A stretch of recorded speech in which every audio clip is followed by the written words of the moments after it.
And a very warm welcome to the Captain's Table podcast, brought to you by CMI, the world's leading mentoring partner for board members, CEOs, and the C-suite of leading international companies. We will be inviting some of the biggest hitters in international business to join me, Giles Morgan, around my very special oak table in the salubrious setting of London's world-famous emporium of extraordinary food and drink, Fortnum and Mason. I will ask guests to share their own personal love of food and the lessons of leadership they have learned in their long and distinguished careers, and perhaps hear of the sort of decisions that might be made around tables that look and feel a bit like this one.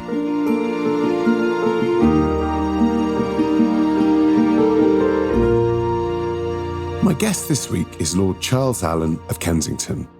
A highly esteemed leader with over 40 years of leadership experience, he currently serves as Group Chair of Balfour Beatty plc, Chair of THG plc, Chair of Global Media Entertainment, and Advisory Chair of Moelis, and is the Chair of the Invictus Games.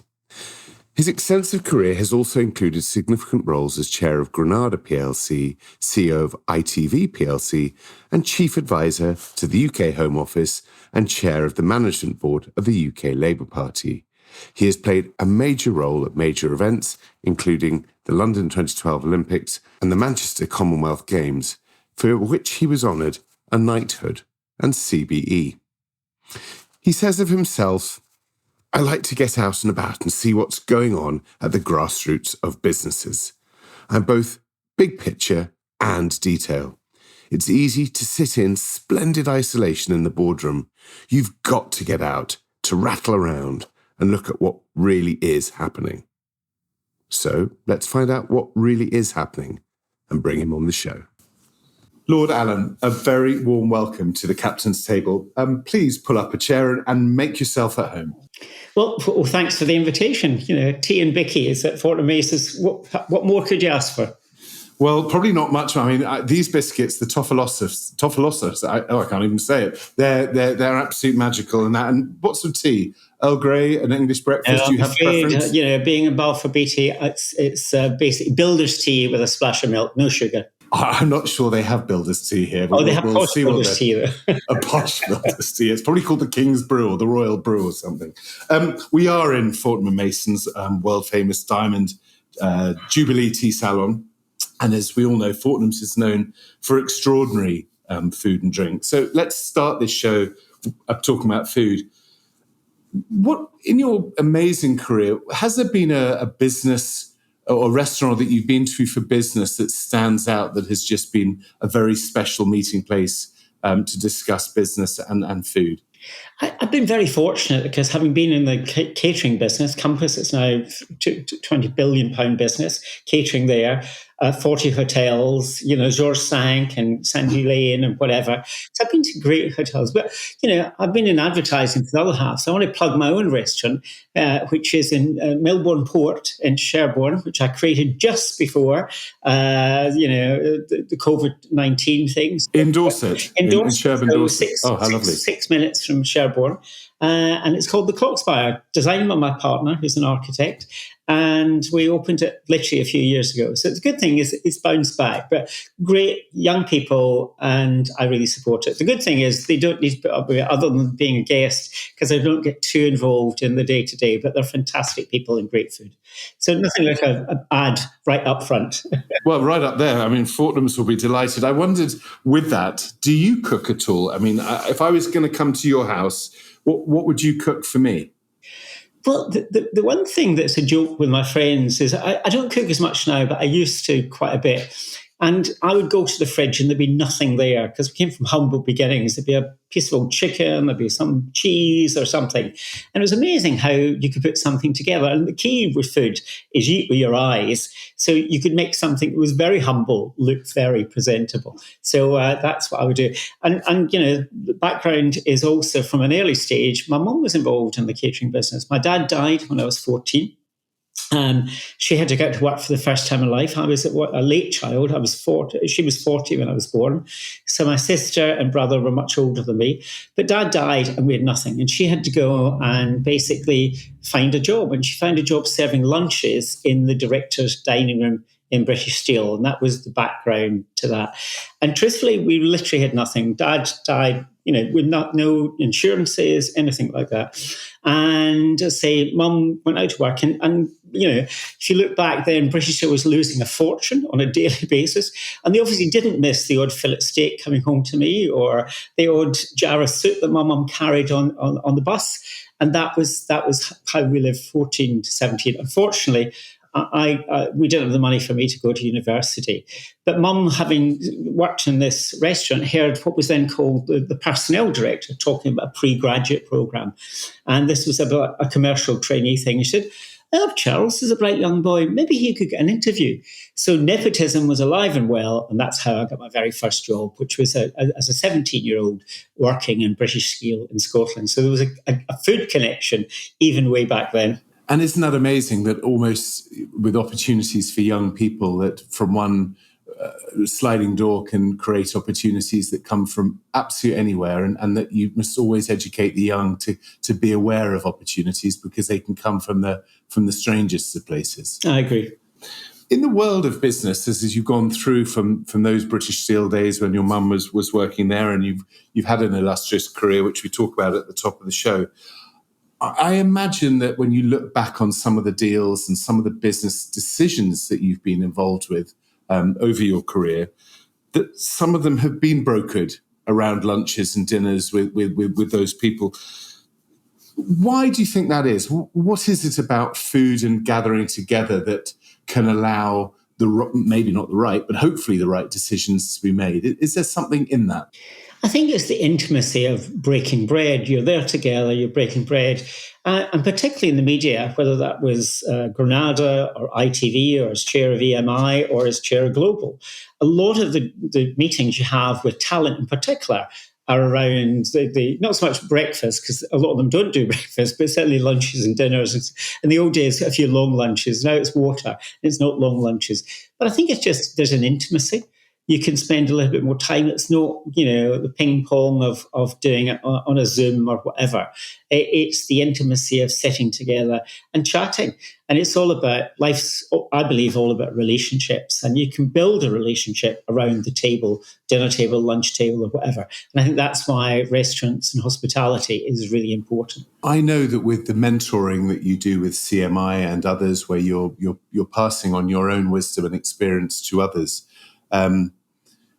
does doing that over food help in terms of relaxation, in where you're trying to help maybe not even the young come along? I'm sure with the mentoring, some of them are venerable old souls as well. But do you find that you want to take them out of their everyday and into a place which neutralizes the situation? Yeah, the phrase I use, you sit round a table, not across from a table, because sometimes meetings you sit across the table.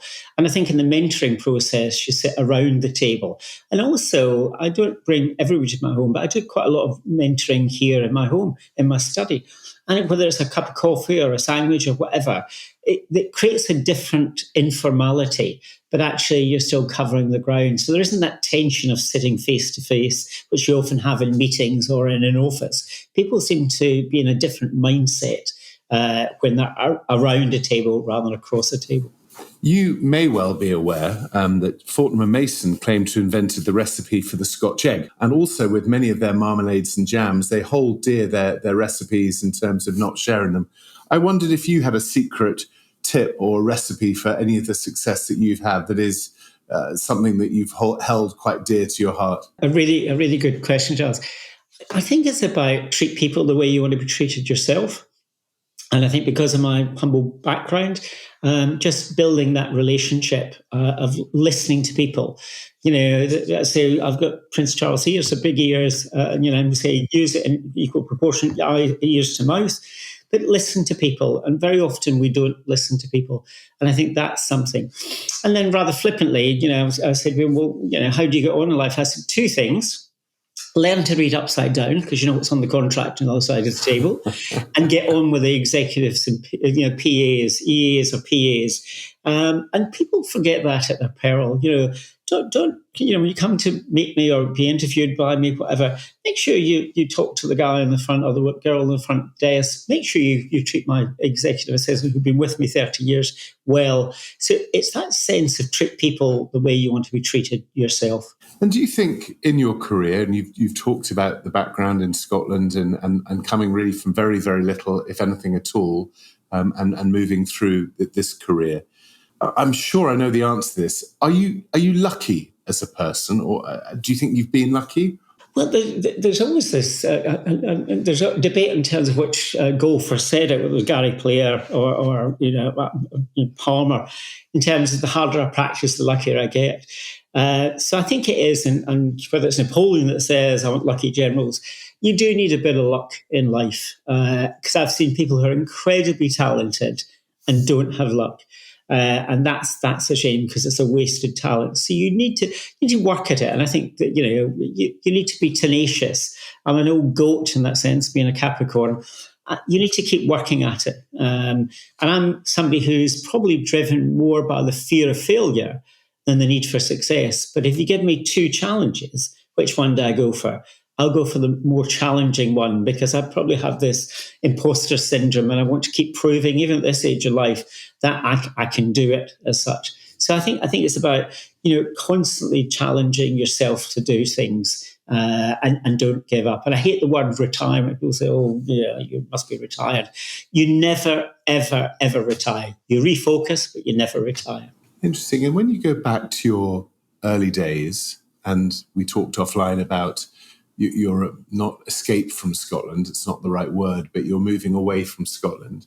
Just tell our listeners a little bit about that early journey that sort of got you started and out to the Middle East.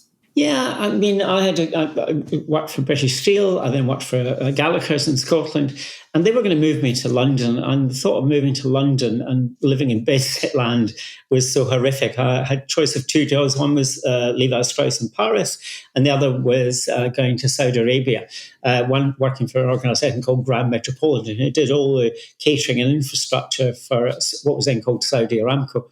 And I decided to go there, basically because capitalism was alive and well. And this was a salary of the princely sum of £14,000 a year, which was a massive difference from my very first salary at British Steel, which was £984 a year. So basically, capitalism was still in its minority, but then, so that was what took me overseas. And I had the privilege then of traveling around the world. I did finance jobs, I did commercial jobs, and literally spent 6 years traveling around the world with 50,000 people in the Middle East. And I would go to those countries and recruit them. So I moved from finance and commercial into the people side of it as such, and then came back to the UK to do the IPO of Compass, which, as I said, is now a 20 to 30 billion pound catering company. And we bought it for 150 million pounds in 1986. So when I talk to the young bankers that I work with now, they just laugh in terms of that gets lost in the roundings. But it was an amazing, we were the largest management buyer in the UK way back then. So it's quite amazing how things have moved on. And as you look back on your career, as we all do, and you have youngsters coming to you seeking advice and wisdom, when you started in your career and you made that move to Grand Met, etc., were there standout people who were kind to you in that simple humanity sense? Did you see kindness? Were there people who you remember for kindness of helping you on your way? When I was in the Middle East, I met a guy called Jerry Robinson, then became Sir Jerry Robinson, sadly passed away a few years ago. And Jerry sort of took me under his wing and brought me back I was junior in the Middle East. I was one of 3 management team. And that's when we did the buyout. And he was incredibly kind. He then moved from Compass to Granada. He became the chief exec. And I came in and ran one of the divisions. I was chairman aged 30. Of what was then euphemistically called the leisure division of Granada. So motorway services, dodgy nightclubs, 10-pin bowling, bingo parlours. All my kind of places. Well, I found that my predecessor had never been to quite a few of them, although he was chairman for about 5 years. When I turned up at these dodgy nightclubs, they wouldn't let me in. But and then a year later, the person from Granada Television moved on, and I still have the note that I wrote to Jerry saying, you've just won the franchise for Granada Television. You're now going to lose a lot of money. I would love the opportunity to go and run it. And I'd never been in a television studio in my life. And then I was very much referred to as the suit, because I had been the accountant who became the caterer, and the caterer who became the television lovey. So my career's followed me in retrospect. So I'd have to pay tribute to Jerry, who just supported me. Wonderful. And you've worked in so many different industries in your career. As you say, they've moved from one. You couldn't really, there's no linear graph that says how you've got to represent the different businesses. Going back to leadership and as a young man, we all emulate people and we see how we would like perhaps to do things ourselves. But I think we also see things that we really wouldn't like to see ourselves, or we did. Do you have examples of really disastrous leadership, perhaps without naming names, or traits in leadership you thought that just will not work and does not work? I think I learned as much from people who were poor leaders as I did from good leaders, because I actually thought, I hope I'll never do that. And it's often around how you deal with people, how you treat them, how you recognize them, whatever. And when I do mentoring, I often say to people, how often did you say thank you last week to people you've worked with? How often do you say it? And there's this sort of pause very often. And once worked for me for a few months, they'll come, not quite with a list of people who said thank you, but just saying thank you and making people feel good about what they've done. Because we're very good at finding fault. And often we're too busy, because it's all going well, to actually say thank you. So I think, people that didn't really say thank you or didn't treat you well in that sense, or took you for granted and didn't recognize you as an individual. If you're up all night creating a presentation, up all night doing whatever, just say thank you. And it goes a long way. And the other thing I learned was never write anything negative. I worked with somebody before who was a colleague at Compass, and he'd, those old days, lever arch files full of letters that he never wrote to people, because he dictated, in those days you dictated them, and these were the things getting off his chest, and he never ever sent them. And I think sometimes was in the world we live in terms of emails, whatever, you never know what that person's dealing with at that point in time. So I'm a critical, absolutely, but it'll be face-to-face or Zoom now, but more often face-to-face, and I only write positive things. You've touched on technology by Zoom and email as sort of two of the stanchions of how things have changed from when you started in those early days in Scotland and in Saudi. And the world, through the technological revolution, the digital revolution in the last 20 years, has changed beyond measure. You can't tell a 20-year-old you can't even explain what a fax machine is to them now. Everything is instant, everything is out there, it's a tough world. And therefore, I imagine for business leaders such as yourself, it's only got tougher. Do you think that as a result of this change in landscape of how the world operates, that leadership techniques have had to change? Or do you think fundamentally values like good manners, how you treat people, are still the fundamental things? Or do you think, as you're seeing societal shifts through businesses that you're very involved with, in fact, have changed the law, the rule book to how to be a leader? I think that's a really good question. I think people are still people, and we all have emotions. So although the pace of change is dramatic, much faster, every year is like 5 years now, so it's really dramatic. But how you make people feel, they won't remember what you say to them, but they will remember how you make them feel. So that's probably the common thread that hasn't changed. But what's changed dramatically is people's attitudes and whatever. The idea you can have young bankers up all night and every weekend just isn't a runner. I'm an advisory chair at Moelis, and you simply can't do that. Whereas 30 years ago, you see the more seasoned bankers turn up really refreshed, and all these 25-year-olds with bags under their eyes because they've been up doing the presentation, and the seasoned banker would come in and make a presentation. They probably read the presentation on the way on the way to the meeting. I used to take a lot of pleasure of having flicked through the presentation, say, Do you want to just tell me about page 25? Because actually, knowing fine well they haven't even looked at page 25 because they've put the presentation together.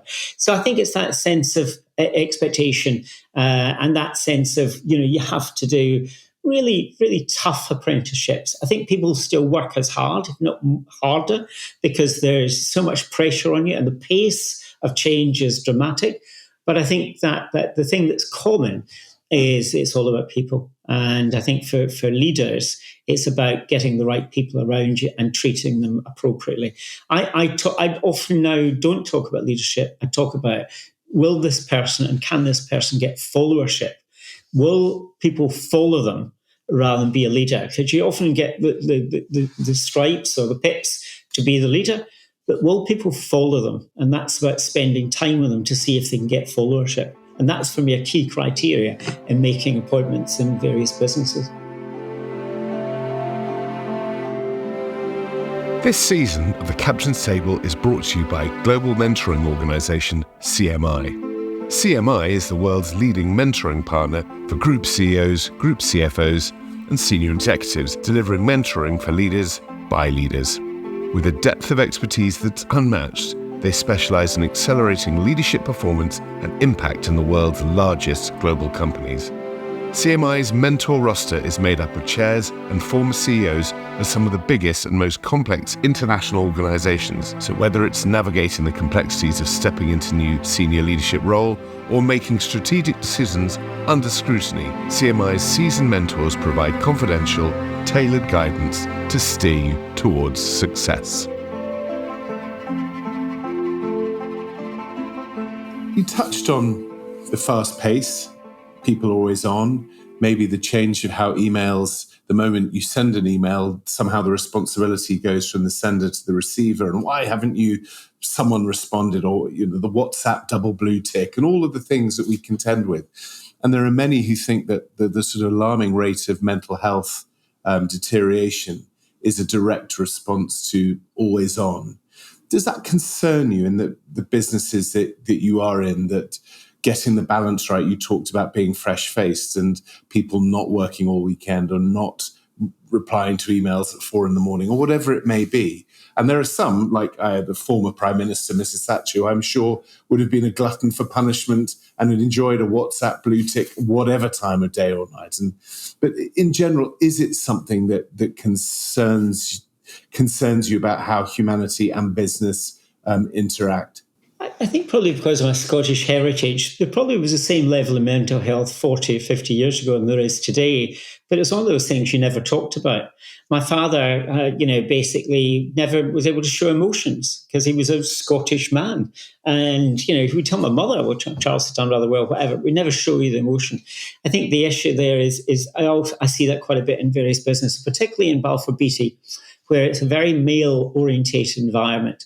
And what I'm really pleased about is in our various sites, we have 1,000 mental health first aiders. So when I go on site, I go and talk to the mental health first aiders, usually men who basically have gone through mental health issues, but they are the go-to person to share some of that. And the frightening thing about construction is particularly October, November, December, the rate of suicide is massively high. And when I talk to each of my businesses, whether it's THG, the Hut Group, whether it's Global, any of the businesses, then it's really interesting in terms of what we do around mental health. And I'd like to think we do a lot, but there's still more to be done in terms of just understanding. And the issue is just being able to understand how much pressure by just being there, not only we're putting on them, but you don't know the pressures they're getting at home. So we need to be aware of that, and you need to be measuring and thinking about that and monitoring that, because it's really crucial to get the best out of people. And I think I pride myself in the companies I'm involved with, where we are mindful of that and we look after people. If there's a personal issue, a health issue, whether it's mental health, physical health, or family health, I'd like to think that we'd be there for people. Is it a part of your roles that you enjoy most? You're a mentor for CMI. You do that at a level of peer-to-peer at the very highest level. But I'm getting the sense that you mentor people in all of your businesses by talking to them. Is that something that gives you great joy? I get so much out of it. I mean, I really do. I get as much out of it as hopefully they do. And it is just, I call it rattling around. And in that chairmanly role within my companies or in the mentoring role, you just listen to people. Because actually, I'm not trying to advise them. I'm not a consultant. I'm not just trying to advise them what to do. You know, Charles, you have the answers. All they need to do is help hold the mirror up in a way that you can see yourself from different angles. And I think, you know, if I can do that, that can be helpful. I joke about my role, both as a mentor, but also as a chair, being a mentor and a tormentor. The mentor is putting the arm around the shoulder saying, we can do this. And then the tormentor, with my broadest Scottish accent, will look over my glass and say, come on, Giles, we need to be getting on with this, don't we? As I tap the desk. Oh, and it's that balance. Not the Scottish accent. Yeah, it's a killer. It's the killer. But it is that mentor and tormentor, because actually you need the arm around the shoulder metaphorically, but you also need to be supportive and you know, say, come on. Because you know, and I think if you look at mistakes I've made, where particularly around people, where I've put off making the tough, a tough decision about people, and they know themselves. And I was talking to somebody today, and they said, "Oh, I was with somebody at the weekend who was singing your praises, but you had made him redundant." I said, "Yeah, because actually we put him into the wrong job, and that was our fault, not his fault." And I say a number of my friends have been in that situation, and we're still friends 20, 30 years later.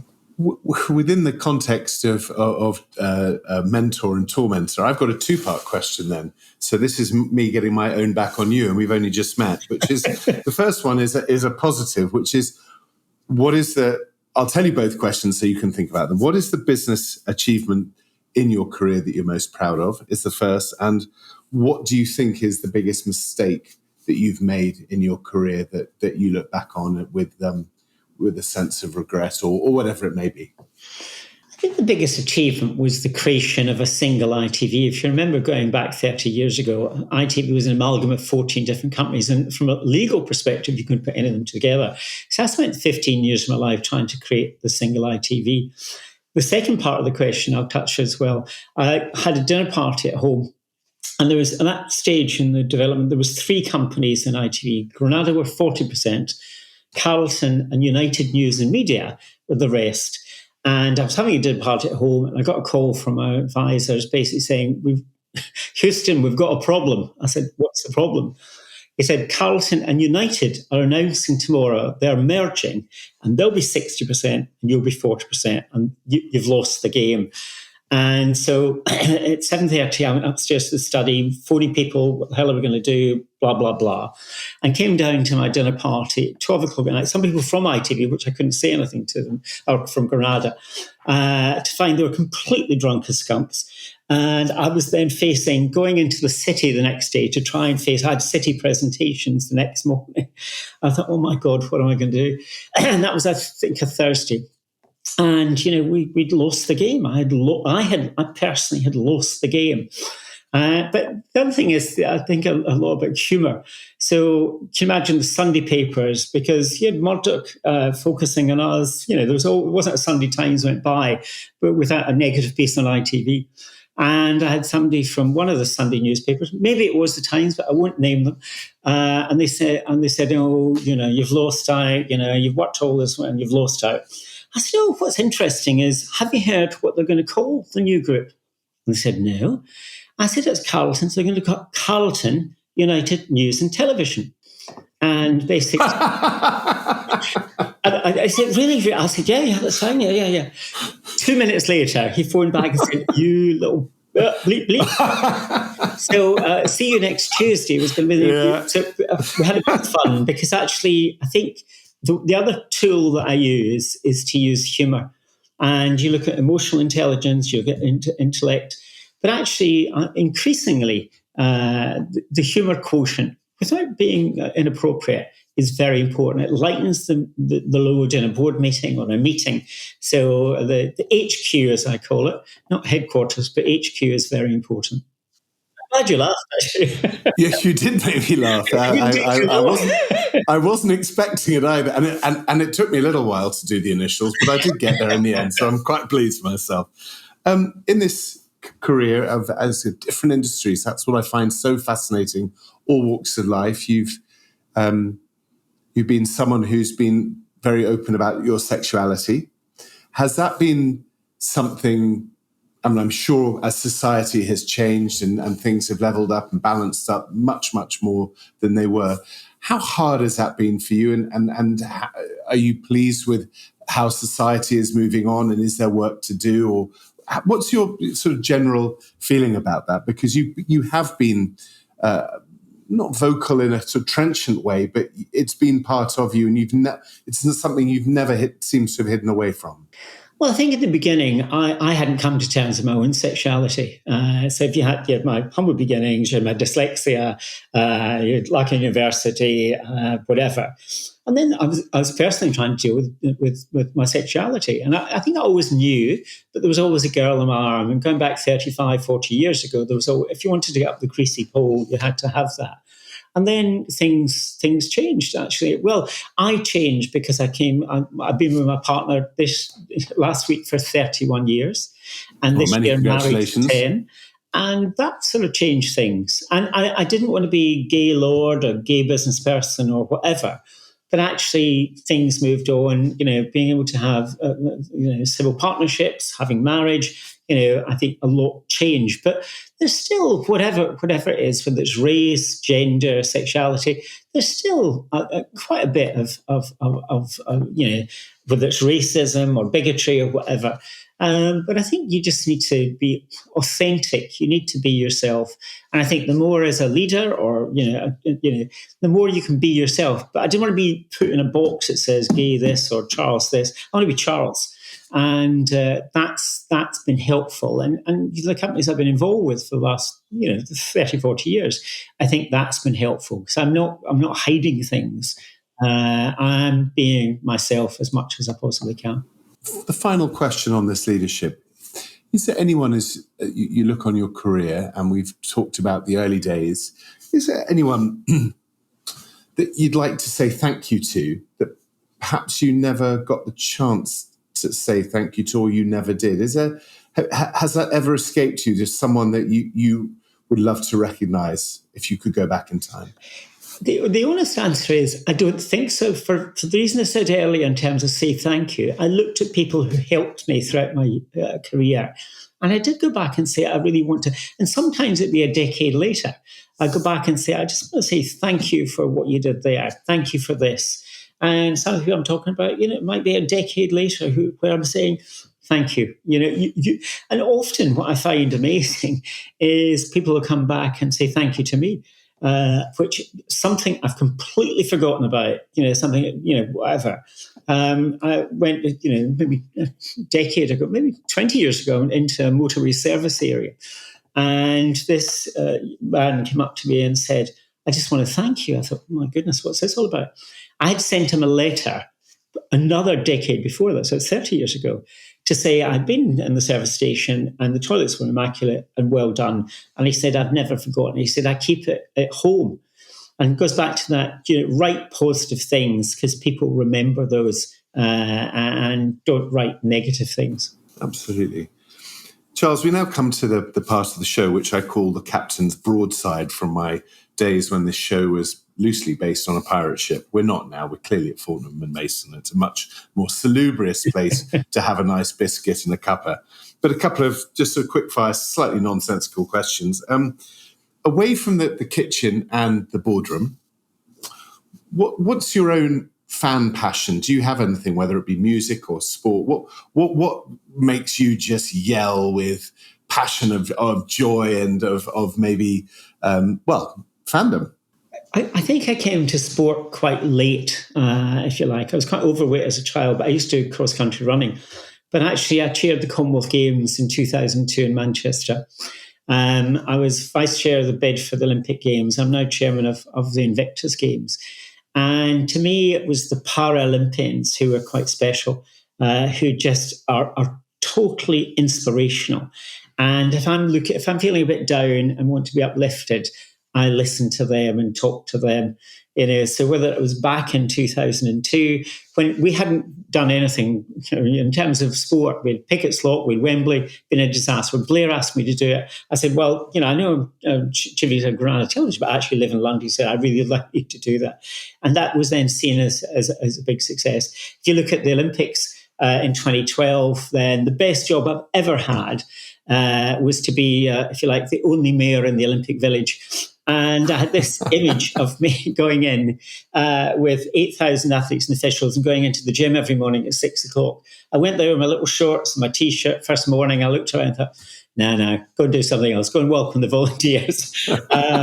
And more recently, going with the Invictus Games, which is for wounded, injured and sick, is going to be in Canada next year, so in February. I went out there to see people who had never seen snow before saying, we can't do any of this. To see the Colombian team, it was almost like Cool Running. I don't know if you remember that old yes, Cool Running. The Colombian team said, we've never seen snow. And the team leader who was there basically was coming down, one-legged team leader coming down the mountain in snow. And then they have something called the skeleton, where you travel at 100 kilometers an hour on a tea tree. And just that commitment, that passion. And Prince Harry, who's my patron, created that because of people who basically needed something in their lives. They came back and they sat on the sofa and drank 3 bottles of vodka a day. And the person you'd sent away, man or woman, never came back. And therefore, this is quite inspirational because it's using the power of sport and rehabilitation and families. And it's quite that, if you want to, motivate me, listening to their stories is quite special. And tell me just a little bit, I think most of the people from maybe what was called the Commonwealth have been very moved by the Invictus Games and the success of the Invictus Games for the last, I can't even remember, I'm going to say 12 years, something like that. Maybe we celebrated last week, we had the 10th anniversary in St. Paul's. So it was 10 years ago, 2014 was the first game. So 10 years of Invictus, 6 games later. Well, firstly, very many congratulations to everybody involved. I think it's been an astonishing games and something that touched, I think, the heart of certainly the UK, but I know other countries as well. Just quickly, where else? What else for the Invictus Games? What's the future? What's the vision for Canada next year and beyond? Well, this is the first hybrid games. First time we've done this at winter hybrid games, so that's it. We also don't just do the games. Games typically happen every 2 years, but actually between the games, so things like the Invictus Conversation, where people can talk to each other from around 23 countries, getting families, participants talking to each other, adventures, going, climbing mountains, diving, whatever. It's that power of sport and the power of family. And that's what differentiates us. We don't see ourselves competing with the International Paralympics. But I was very involved with Paralympics in 2012 because there was almost a sense on the board that we talked about Olympics and then we talked about Paralympics. Well, that wasn't where I was coming from because I was so inspired. A guy called Sir Phil Craven, who chaired was president, and then was like, were just so passionate, and I got hooked on that whole thing in terms of, probably somewhat selfishly, when I didn't feel as motivated as I should do, I would look at people around me, not in a condescending way, and just sort of, if they can do it, so can you. I so agree. I had the privilege of going to the Paralympics as well as the Olympics in London, and I think it was, for many people, it changed people's mindset in a way that you can read about it in a pamphlet, but it's not the same as seeing it in that endeavour. So, well, very, very best of luck to everybody at Invictus next year. We go from the sublime to the entirely absurd. Charles Allen, you're in the shower. What song will you be singing as you lather yourself up before a good evening out? Well, I don't know if I'm lathering up to go anywhere. I'm probably lathering up to go to bed, but that's another. Probably sticking with the Olympics or the Paralympics. Actually, something I was particularly proud of was actually we didn't give the Paralympics to BBC because they almost expected it. We actually gave it to Channel 4. And I was on the committee that decided that. And funny enough, I was listening to this last week, and it was actually Gloria Gaynor singing "I Am What I Am," and that was in the ceremony. And we had a lot of disabled, and I like to call them abled, with special abilities in the ceremony. And to me, that summed up all the people there. And the fact we'd been able to take a country with us when you explained the person who came last came first. And Channel 4 were amazing. They did, things like using comedy, because, a lot of the Wiz community, we couldn't say it to them, but they can say it to each other, hop off, or probably much worse than that. So actually, probably, would be Gloria Gaynor, I am what I am. Well, Probably we won't ask you okay. to sing it. My mind is now spinning, thinking of you as a Gloria Gaynor. It's fantastic. Well, Do you remember? it because I'm not a very good dancer. Do you remember what your first ever album was that you bought? Again, actually, when everyone else in my generation was listening to Led Zeppelin, I think my first album was Edith Piaf. Very civilized. There's another analogy there in terms of just, no regrets. So, but I don't tell many people that. I've just told you, sort of thing, and I don't tell many people. Oh, that's all right. No one listens to this. Nobody listens to this. Led Zeppelin, really, but Edith Piaf. Yeah.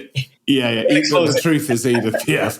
And do you remember you've talked about the Paralympics and the sort of power of sport, live sport. Do you remember your first concert that you ever went to, where you saw a proper performance of something that transcended, therefore, from just listening on a disc, as they were, to being somewhere where it's the live performance? Actually, there isn't one that comes to mind. Obviously, with Global, we have the Jingle Bell Ball, Summertime Ball, whatever. I don't think I have, Edith Piaf, I think, was dead, so I didn't go to an Edith Piaf concert. Really silent concert. I think I've been to lots of concerts, and because I'm overseas, there weren't many concerts in Saudi Arabia. But I don't have a vivid memory of that concert. No. And my final question, because I just love it and it's entirely of interest to me. Do you remember your first car? Yes, I do. I had a Mini. She was £30, and her registration number was DUS 820C. And she looked like a Duckham's can, bright yellow, hand-painted, literally, with a big blue stripe over the top. And when you went through puddles, you had to wear your rain mat, because actually the water would hit you in the face. So that was my very first car, cost £30. And, that feels a long time ago. But it's just. And I'm bound to say I would wager a small £5 bet with you that car was your favourite car of all. Yeah, because I remember, it's the only car, I think I remember the registration number. If you think all the other cars over the years, I couldn't tell you what the registration number is, but I do remember that one as such. So it was. Did it have did she have a name? No, well, she was called Dusty, because it was DUS 820C, Dusty. Well, in which case, I think we should end this show putting you and Dusty together, and you can drive off into the sunset. Charles, you have been the most wonderful guest, and I have just loved listening to you and your stories about leadership, about food, about everything that you've done. And on behalf of me and CMI, of course, who've been very kind in sponsoring the show, thank you so much for joining me. Well, thank you. It's been a great interview, and it's been really great to talk to you. Thank you. Lovely. Thank you.